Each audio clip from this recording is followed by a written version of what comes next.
What's going on, YouTube? Realz is back with another reaction video, and today we're going to be reacting to Silent Hill F. We played 4 hours and we're cooked. I should say hooked. I don't know why I messed that up. But let's get right into the video, y'all.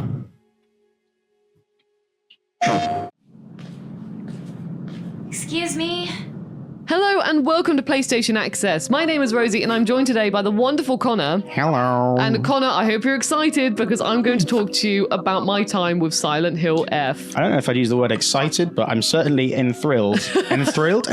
I don't know. I want to know. I want to know about Silent Hill. Yes, because I played a whopping 4 hours of the game at Gamescom this year, and So they played 4 hours. So it makes you wonder how long this game is going to be. Some people are estimating between 10 to 15 hours, but 4 hours is a lot of time. I mean, it's not a lot if it's like all the beginning section, but it definitely can give us a clue based on how big the game is, how long the story time and everything is.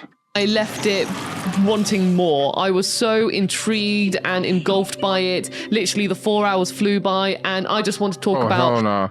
Y'all heard that laugh? Like, I heard it in the gameplay. You turn around, you see a whole bunch of scarecrows. Fuck that noise.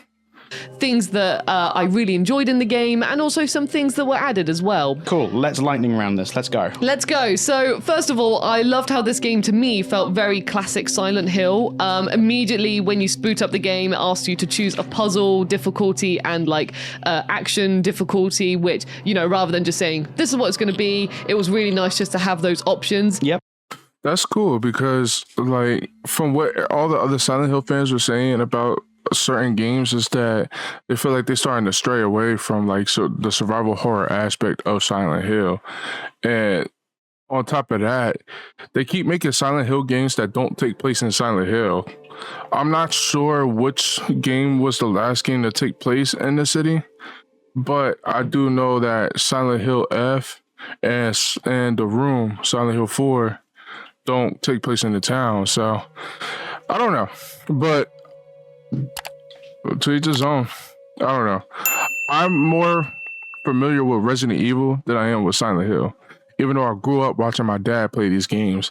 That's why I have a love for survival horror, due to the fact that I used to help him solve puzzles.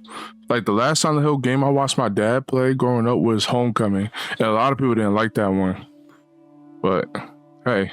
In case you do get stumped and you're not really like a puzzly type of person, like, you know, you have the options. Or the other way around, and you're really good at action and you can't solve puzzles to save your life. But the main thing I sort of really loved and what was engulfed by was that it's so unsettling already. In this 4 hours, I already have seen like really heavy and disturbing themes. It's set in the 60s Japan, so at the beginning of the game it does say like, you know, this is how things were more akin back then rather than to now. For example, I spoke to the director and producer and they said that Hinako, who is your protagonist, she is a modern protagonist, so like, you know, in our day, but she's in 60s Japan. Oh, so okay. you're sort going of out of time protagonist. Yeah, so...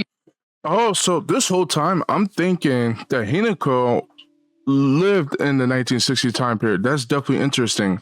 I was thinking that this whole game takes place in the 1960s, but so it seems like she's going to be a modern day character. So it's going to be an isekai. This game is literally going to be isekai for those of you who watch anime and whatnot. I like that. I like that aspect. I don't think I've played any. The other isekai anime I could think of is Silent Hill 4, honestly. You know, loads of things that the characters might say or the game sort of symbolizes. Our character Hinako is very much not that and is against. And you can see all these themes as well through the monster designs as well. I've always been really intrigued by how the creatures are designed in Silent Hill F because they all mean something. Right. And I'm sure you've all seen this. For those of you who are new coming into the Silent Hill franchise, each game has certain themes in it, right? So, prime example, Silent Hill 2. All the monsters is themed off of his emotional turmoil with his relationship with his wife. You know what I'm saying?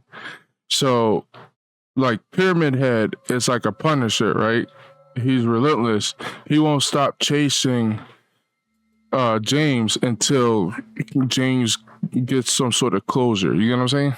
And I'm just saying this without spoiling the game. Like creepy doll with like the quick animation. Yeah, super jerky, really uncomfortable to look Yeah. at. So I'm sure you can all see this creature and start piecing together what. I can honestly say too, like the way the enemies move is kind of creepy as hell. It's very unsettling, and I love that. It kind of gives me like old Japanese horror movie survival horror aspects. You know what I'm saying? Like the one franchise I could come to mind to me is The Ring. You know how where she comes out of the VHS tape in the well or whatever, and she start moving all creepy like. That's what I could think of.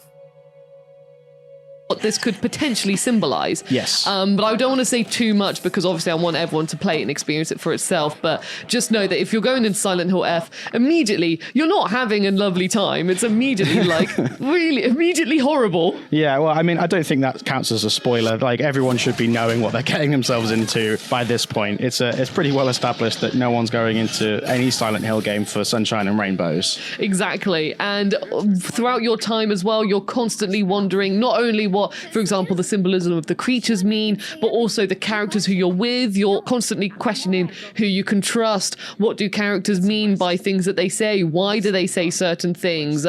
You can walk up to a conversation and then they're like mid-conversation and they're just wrapping up their point and you're thinking, hang on a minute, what were you guys just talking about? Or the characters... That's fire. That is fire. Because like I noticed that too with the gameplay video on the last reaction video I did for this. And I noticed right during the gameplay when Hinako was like crawling in between the two like buildings, they started talking. You know, they was talking about something. And then when they heard Hinako approaching, all you hear is shh, be quiet. You know what I'm saying? You don't know who's listening. So I do like that aspect. It seems like there might be more survivors in this game than it might appear, but I don't know. I do like the fact that they're paying attention to detail in this game. will run off in front of you and you don't know whether they're going to actually still be there or whether they're going to like leave you, and that could be because of the character's intentions or the world itself. You're constantly wondering what on earth is going on. And also it's got like this thing where you have presumably a real world, which you might see as like the little town in Japan that you can explore, and you've also got this more, I don't want to say dreamlike world, but it seems to be whenever Hinako gets knocked out, she goes into this sort of more eerie but kind of weirdly beautiful area where there's like temples and it's really dark and there's lovely lanterns. And that explains why when Hinako was panicking in that gameplay trailer, she was banging on the doors trying to figure out like how to get in. She's like, let me in, let me in.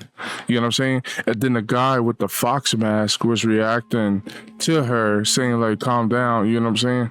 Because I was wondering about that. I can't wait to find out more. I'm very interested in this game's story. and you've got this character in a fox mask who like tries to help you and guide you through things, but at the same time really horrible things happen, like, you know, the area suddenly gets very red and you're panicking. So it's definitely got that Silent Hill discomfort to it. Yeah, that sounds very unnerving. And the area you explore as well, like the main town I just mentioned, it's very claustrophobic. It's filled with really narrow, tight alleys with loads of quick turns. You have segments where, for example, you might have to sprint, and even if you look at the map, you're not sure where it is you're going, and you're in a panic state because everything's just overwhelming you, happening at once. There's like areas like in other Silent Hill games where you can go exploring and then there's like a road that's been broken up. Yeah. There's other areas where suddenly you've got these basically red plants all over the place, and they're bad. They're going to kill you if they touch you. So again, well, I mean, red is nature's way of saying don't eat me, right? So yeah, that exactly. makes sense. Do not eat these plants. Yeah, that's true. So even when you are exploring, you can, for example, go a little bit out of the linear path and find additional items and stuff. But you will, even when you do explore, there's so much you can do. I really hope that you can find a katana and use it. I know the katana could break or whatnot, but I really hope a katana's in the game. Because at that point, you dropping the ball. Like, it's in Japan. You play as a Japanese schoolgirl. Why not? You got the pole arms anyway, you know what I'm saying? when suddenly the game's just like, no, you're not going here today. Also, the combat felt very classic Silent Hill to me because I felt like a weakling. Yeah, you okay, know? that's cool. Yeah, so I didn't go into this thinking I was like Leon Kennedy, like a really brilliant cop turned super agent and stuff like that. I went into this feeling like I was a student who has a pole or a pipe, and just like other Silent Hill games, when you're using it, the timing can feel a bit off, or like you're trying to charge an attack and then you might just miss an enemy. But that's just something I personally have come to embrace with Silent Hill because in my opinion, it's like it's not meant to be. I'm looking forward to that boss fight right there, the monster in the kimono. I'm really looking forward to that fight because her design is pretty cool. And she sounds creepy when she speaks. That you have really quick access to. Yeah, you're not an action hero. That's the you're whole not an point. action You're just hero. a normal person having a really unpleasant time. Exactly, and you're fighting creatures and monsters. So of course you're going to be a bit startled and like panicking, trying to swing things. Yeah. So for me, as soon as I picked up that pipe, also the pipe is very classic Silent Hill, but as soon as I picked it up, I was like, taken back to playing Silent Hill 1, 2, and 3 when you're like charging up a strong attack and then you just keep on accidentally missing or something like that. But I know I just need to get refamiliar myself with the timing of the combat. Just need to get good, Rosie. I've just got to get good. And also it felt very classic Silent Hill to me because it was eerily beautiful. Yeah. Like the town that you explore, it's coated in fog, but like I said, I was so intrigued by just the little setting. They had like a little sweet shop, and I wonder what those flashcards stuck to the bodies are about. I wonder if that's going to be a key to the ending of the story. I really wanted to see the little details within it, or at the beginning you're like walking through from your home into the little town, and I wanted to just walk around all of the little homes and just see what was around and about. And when you go into like this other dream world, as I mentioned, it's very darkly lit, but I really liked the beauty of just little essences of light here and there from lanterns. There's like a fountain with a nice little blue light to it, for example.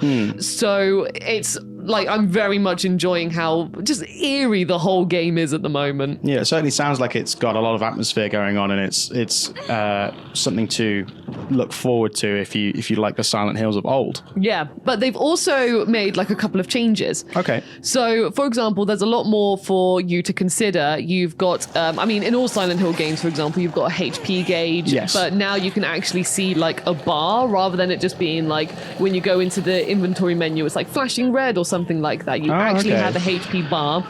Well, even in Silent Hill 2's remake, if you're about to die, your controller starts glowing red.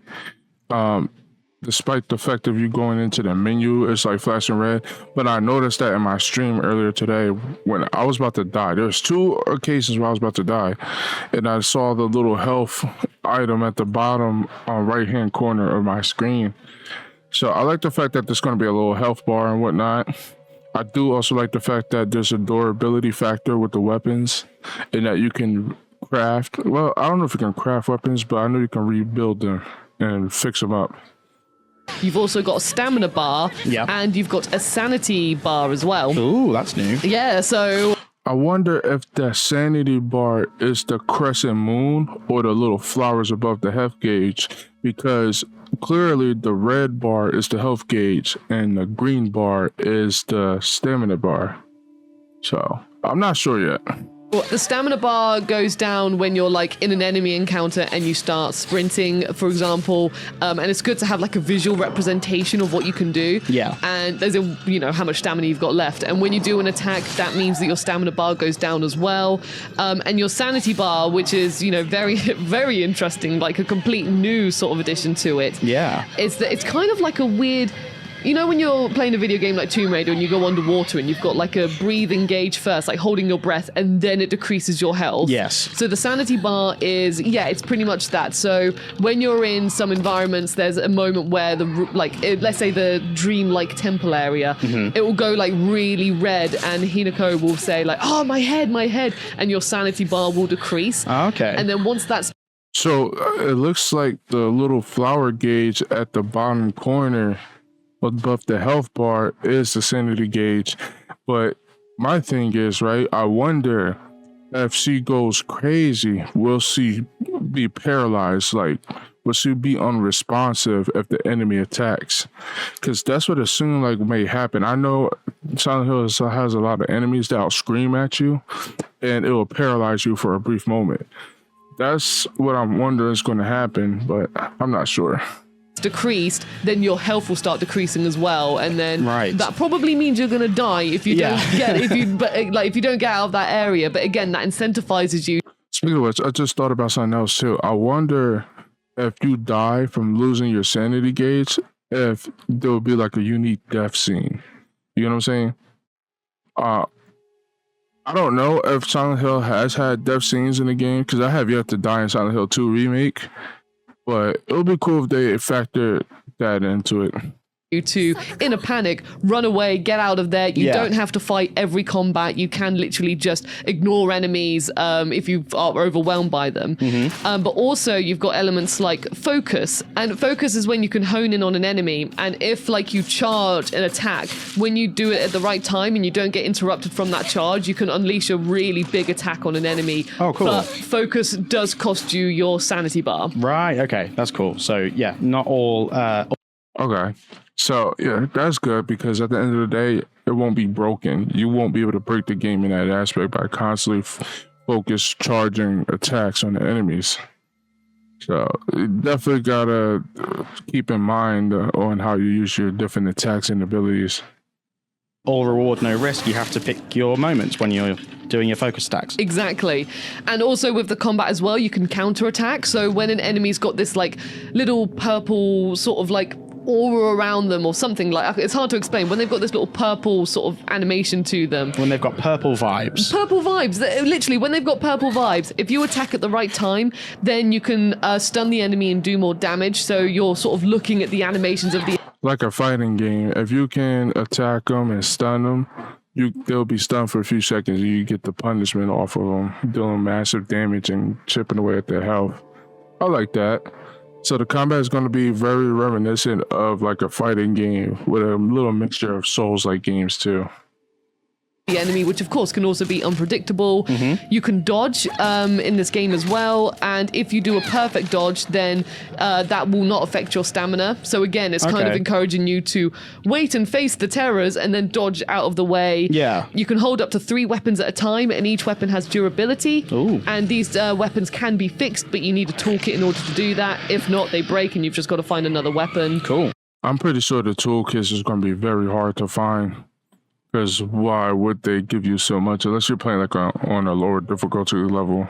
Okay, that makes sense. There's a quick menu for items, so if you're in a panic and just want to heal or regain your sanity or anything like that, then you can quickly just apply them. And also, you have like charms that you can equip to yourself to give yourself benefits. So, for example, Wait, she said Sukaku. That boss is probably her friend Sukaku. That's crazy. Okay, so it seems like some of the bosses in the game is going to be the other survivors turned into these monsters somehow that Hinako probably manifests in her mind. I'm really excited for this game's story, man. I got given a charm which meant the enemy's line of sight was decreased, so cool. I could like... That sounds very useful. Yeah, so I had more of a chance of like sneaking around them because, like I said, you don't have to fight every encounter. Remember, you are just a student, and these are very strong monsters. This building looks like her school. This could be a school. Like, I see desks, boxes everywhere, bulletin boards plus windows. It could be the school. I wonder if it is, because I'm going to say almost every Silent Hill, when you're in the town itself, you do get to visit the school. Even in Silent Hill 3. You don't have to fight everything. You've also got abilities you can upgrade as well, but in order to upgrade these abilities, you need to go to like a save point, and at that save point, you can... An item that you've got such as like, oh, this item heals you, but you can also exchange it for faith, and faith is then what you use to first of all buy the charms to give you these benefits, but also if you have faith and another item called Ema, then you can upgrade your ability, so you can, for example, have like more HP. So there's lots more to consider. Yeah, it sounds... So this is going to be like an RPG game, RPG survival horror games akin to like Dead Space. It's pretty cool. I don't know.